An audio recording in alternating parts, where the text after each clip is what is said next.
Cordial saludo, mi nombre es Brian Steven Soleroyo, soy estudiante de agronomía de la Universidad Nacional Abierta de Distancia, pertenezco al grupo 15. Vamos a hablar sobre las técnicas del floricultor. Esta presentación va dirigida hacia la profe Verónica Coronado. ¿Cuál es el objetivo principal del video? Bueno, pues el objetivo principal de este video es brindar una respuesta adecuada a las preguntas de cualquier persona, cualquier novato que quiera obtener conocimientos básicos sobre la floricultura. Acá se va a brindar información clara sobre cómo establecer un proyecto de floricultura, las bases principales, lo más necesario. Digamos que va a ser un tema básico, pero va a ser algo que nos va a dar mucho aprendizaje, porque pues vamos a hablar de cosas básicas, pero pues muy importantes en el cultivo de la floricultura. ¿A quién va dirigido el video? Bueno, el video va dirigido primero que todo, a nuestro instructor. Segundo, el video va dirigido a público en general. La verdad, decidí hacerlo así, hacia cualquier público, porque hay muchas personas en este medio, estudiantes, hay agricultores que quieren montar su proyecto de floricultura. Un ejemplo, dicen, cualquier agricultor dice, venga, yo quisiera conocer algo sobre la floricultura. Pues bienvenido sea acá. Acá estamos para nutrir y llenarlos de conocimiento. Vamos a empezar por los factores climáticos ideales para el cultivo de flores. Generalmente, digamos, en general, se debe tener en cuenta factores básicos como lo son la temperatura, la luz solar, la humedad, la precipitación y el viento y la altitud, que es muy importante. Generalmente la temperatura ideal está entre los 15 grados y los 25 grados. Eh, Hay veces que tenemos entre 25 a 30 grados, pues no es tan recomendable 100%, pero conozco a personas que tienen cultivos sobre los 20 y los 30 grados. Realmente llegar a los 30 grados es exageración, pero sí, sí se han obtenido temperaturas de 30 grados y pues sin embargo el cultivo funciona, también dependiendo mucho de la variedad. La luz solar, digamos que la planta como tal necesita entre 6 y 8 horas luz. Se puede omitir entre 6 horas luz, pero pues lo recomendable es que llegue hasta las 8, pues por temas de fotosíntesis y distintos temas. La humedad. La humedad debe ser relativamente alta, debe estar entre 60 y 80% la humedad del suelo. La precipitación. Esta requiere riego con regularidad, tampoco requiere un encharcamiento. Comúnmente cuando tenemos riego por microgoteo, en algunos casos se presenta encharcamiento, pero pues lo adecuado es no permitir eso. El viento pues es moderado y varía. Digamos puede variar en un cultivo bajo invernadero, puede variar un poco porque digamos que en el invernadero se puede controlar el viento. Y la altitud es un tema muy importante. Comúnmente, para sembrar un cultivo de flores, de un proyecto de floricultura, estamos hablando que necesitamos una zona templada que esté ubicada más o menos entre los 1500 a los 2500 metros sobre el nivel del mar. Debe tener en cuenta esta altitud por temas de temperatura y por distintos temas. Vamos a hablar de la ubicación adecuada, digamos, dónde podría, no, mentira, sí, dónde podríamos cultivar nuestro cultivo o qué necesitamos. Entonces, elegir la ubicación para nuestro cultivo es muy importante. Eh, Elegir la ubicación correcta es clave para garantizar una buena producción y calidad del producto. Digamos que, bueno, pues me salgo un poco del tema, pero ahorita ahorita en Boyacá, en lo que es la zona de Boyacá, la zona de Casanare y la zona de Cundinamarca. Digamos que estos tres departamentos abarcan la gran mayoría de cultivos de flores en Colombia. Digamos que en Boyacá es muy poco, es el 2% nada más. Pero ya si nos vamos a Antioquia, a, a Cundinamarca, perdón, si nos vamos a Cundinamarca, ya abarcamos el 71%, que digamos el 71% es realmente casi la mayoría de flores dentro del país, ¿sí? ¿Por qué se siembra tanto en Cundinamarca? En Cundinamarca se siembra mucho porque estamos sobre una altitud de entre los 1500 metros sobre el nivel del mar y los 2500. Por eso es que ahí se siembra muchísimo de las flores. Entonces, pues teniendo esa zona, eh, bueno, vamos a continuar. El tipo de suelo. Digamos que tenemos distintos tipos de suelo, tenemos suelos limosos, tenemos suelos arcillosos, tenemos, tenemos distintos tipos de suelo. Digamos que más que en general, porque pues realmente muchas veces tenemos muchas variedades de flores. Entonces pues algunas se enfocan a algún tipo de suelo, pero pues este dato es un poco general. Digamos que nosotros necesitamos un suelo franco, ¿sí? ¿Por qué el suelo franco? Porque el suelo franco da un equilibrio entre limo y arcilla, y también este suelo es muy bueno porque retiene muy bien los nutrientes y la humedad. ¿Listo?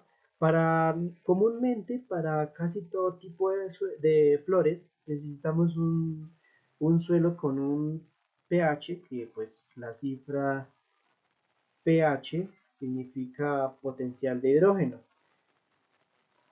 Comúnmente se necesita entre 5.8 a 5.5, sin que se pase de ahí, porque pues a veces podemos que vamos a cultivar algo y encontramos suelos alcalinos o suelos muy ácidos. Entonces, pues digamos que es importante tener en cuenta el tema del pH para nuestra producción en el cultivo.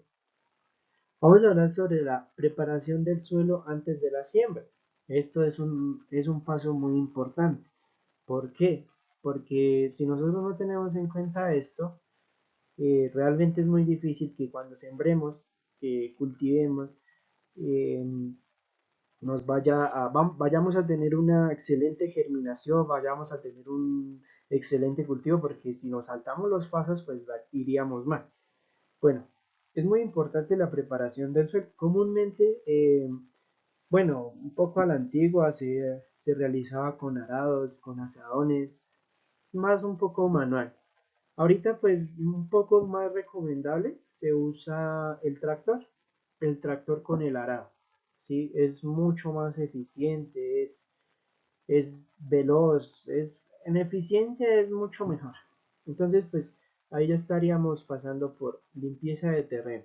Tenemos que hacer una desinfección también, la desinfección es muy importante. Digamos, es necesario eliminar microorganismos malos que hay en el suelo, porque el suelo está lleno de microorganismos, pero no todos son malos. Entonces debemos eliminar este tipo de microorganismos malos. Eso lo podemos hacer con productos biológicos o químicos. Comúnmente lo hacen más con productos químicos. También debemos corregir el pH. Digamos que si es un suelo muy alcalino, si tenemos un suelo muy alcalino, lo recomendable es agregar materia orgánica, pues para regular un poco el pH. Si tenemos un suelo muy ácido, lo recomendable y lo que comúnmente hacen la mayoría de agricultores es hacer una mezcla con cal. Y por último ya entraríamos a pasar la cama de siembra, Y pues digamos ya cuando pasemos desinfección, limpieza y corregir el pH, vamos a empezar a hacer una cama de siembra. Es así, comúnmente conozco que la hacen con asadón, con una pala, porque pues algunos agricultores dicen que es más fácil y pues el hecho de que quede bien formada la cama de siembra, pues eso es muy importante, ¿no? Vamos a pasar a la frecuencia de riego. Digamos que, bueno, es un tema, comúnmente se utiliza el riego por microgoteo. Entonces, cuando están en estado vegetativos, que están pequeños como están acá en la imagen, se debe regar una vez al día. Eso depende mucho también de la humedad del suelo, porque hay suelos donde la humedad es un poco más alta.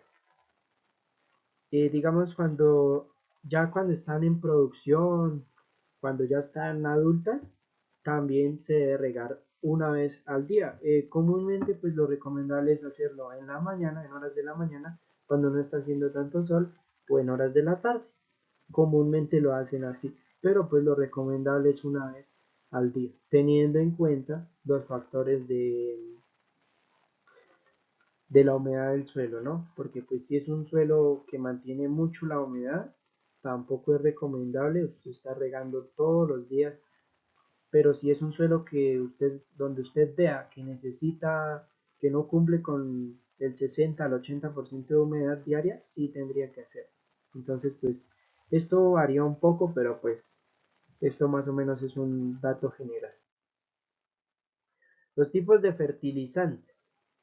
Tenemos fertilizantes químicos, que pues son los más usados actualmente. Casi cualquier agricultor usa los fertilizantes químicos, esto sí, pues bajo estricta responsabilidad. Bueno, pues estos se deben aplicar pues dependiendo de la etapa del cultivo, ¿no? Porque pues digamos que tenemos algunos, se puede usar fertirriego, eh, bueno, en fin, cuando el cultivo inicia, se deben utilizar fertilizantes ricos en nitrógeno. Y pues ya cuando estemos en la etapa de formación, debemos utilizar los conocidos NPK, nitrógeno, fósforo y potasio. ¿Sí? ¿Por qué? Pues porque cualquier planta, y pues supongo que esto es un poco fácil de entender, pero pues cualquier planta necesita del nitrógeno, fósforo y el potasio como elementos bases para la formación. Claramente está que pues dependiendo de las condiciones, dependiendo de lo que necesite el cultivo, ya entramos a ver el magnesio, vamos a ver el zinc, vamos a ver bueno, el boro entre diferentes opciones que tenemos. Acabamos de hablar sobre las ventajas de riego, las ventajas que tiene el riego por goteo y cuáles son, bueno, las ventajas que tiene el riego, ¿listo? Por microgoteo. Digamos, esto es un sistema que suministra agua de manera lenta, ¿sí? Es un sistema donde usted conozco que lo conectan a una motobomba y desde ahí controlan básicamente todo.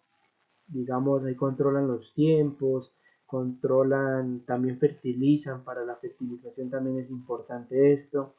Digamos, el agua llega justo a la zona de las raíces. Eso es un tema muy importante porque cuando trabajamos bajo invernadero, es demasiado importante que el agua caiga sobre la raíz, porque pues como ahí no entra la lluvia, pues dependemos simplemente del sistema de riego.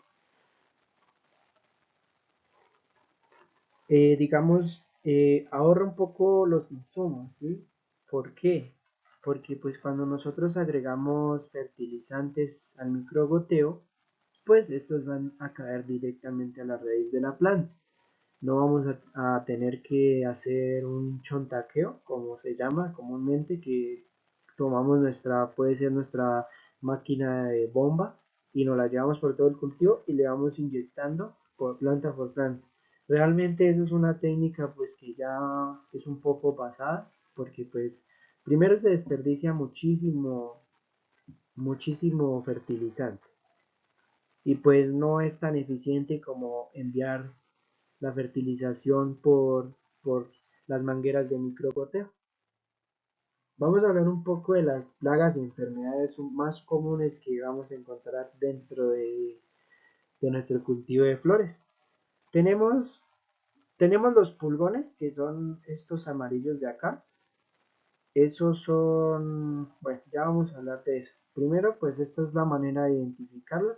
Pulgones este de acá es un insecto amarillo. También tenemos la mosca blanca, que es esta. Esta es demasiado fácil de detectar, o sea, se detecta a simple vista.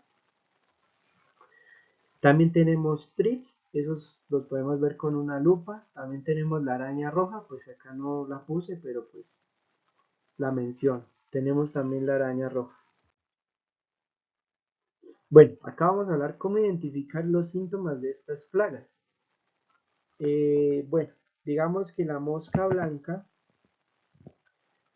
bueno, vamos a hablar primero de los pulgones. Los pulgones comúnmente los vamos a ver sobre el tallo, así como se ven en esta imagen. Eso se ven a simple vista.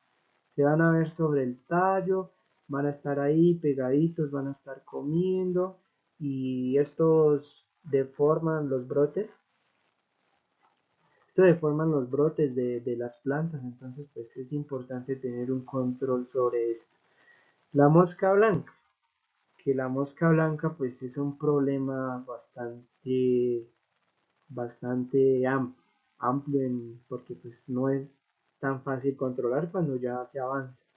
Acá lo recomendable es, pues para no llegar a tener, así como se ve acá, no tener esta hoja y este tallo así, lo recomendable es prevenir y guiarnos de un ingeniero agrónomo, el cual nos colabore con indicando qué productos debemos usar para prevenir estas enfermedades. Para detectar la mosca blanca vamos a encontrar hojas amarillas, vamos a encontrar brotes muy pequeños, vamos a encontrar que la hoja está así negra, vamos a encontrar puntos blancos, los cuales esos puntos blancos son las mosquitas. Bueno, pues esta mosca es muy importante controlarla, porque si no la controlamos a tiempo, el cultivo se nos puede echar a perder. ¿Por qué? Porque esta mosca lo que hace es alimentarse de la savia de la planta, ¿sí? Entonces esta mosca segrega melaza. De esta melaza, esta se transforma en fumagina, así como esta parte que está acá, esta de acá. Esa fumagina. Y mejor dicho, se nos tiró el cultivo. Entonces, pues lo recomendable es prevenir y no dejar que se avancen las enfermedades, porque de una enfermedad viene la otra y viene la otra y viene la otra. Entonces, pues no es conveniente que nos pase eso dentro de un proyecto que tengamos. Yo lo que recomiendo en lo personal siempre a cualquier agricultor es tratemos de prevenir esto, sea como sea, ¿sí? Apliquemos químico, apliquemos biológico, ¿sí?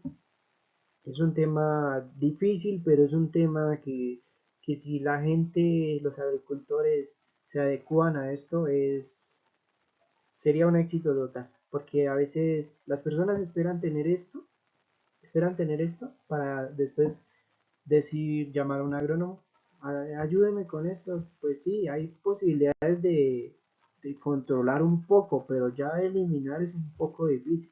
Entonces lo mejor es prevenir. Y por último vamos a hablar de qué métodos de control biológico y químico se pueden utilizar. Digamos que control biológico sí se usa, pero no es el más usado. La verdad, no es el más usado. El control biológico puede ser control para la mosca blanca por medio de trampas, son pegatinas, digamos que esto es una pegatina, la colgamos sobre el cultivo y acá vienen las mosquitas bonitas y se pegan acá. Entonces, pues eso puede ser un control biológico. El otro control biológico puede ser esparcir mariquitas dentro del cultivo, pues también lo hacen, pero pues lo que digo no es muy común, pero pues lo hacen, ¿sí? Esparcen las mariquitas para que éstas se coman los insectos, se comen el pulgón, se comen la araña roja. Ya, ya pasamos al control químico, pues ya el control químico se usa basándose sobre una fórmula y una recomendación de un ingeniero agrónomo, que sería lo ideal. Tenemos comúnmente, pues, usamos el Kung Fu, lo usamos para controlar, más que todo para controlar la plaga de mosca blanca. Es un buen insumo, es banda amarilla, es dañino, pero pues hay unos más fuertes. Tenemos también el Fulminator, que ese sí es banda roja. Es un producto altamente tóxico, si no estoy mal es de grado 2. Es un producto fuerte, pero es un producto que funciona hacia el control de la mosca blanca. Pues eso sería como tal los dos temas, pues para controlar biológico y químico sobre los insectos que comúnmente atacan a nuestro cultivo de flores. Y pues por último, muchas gracias.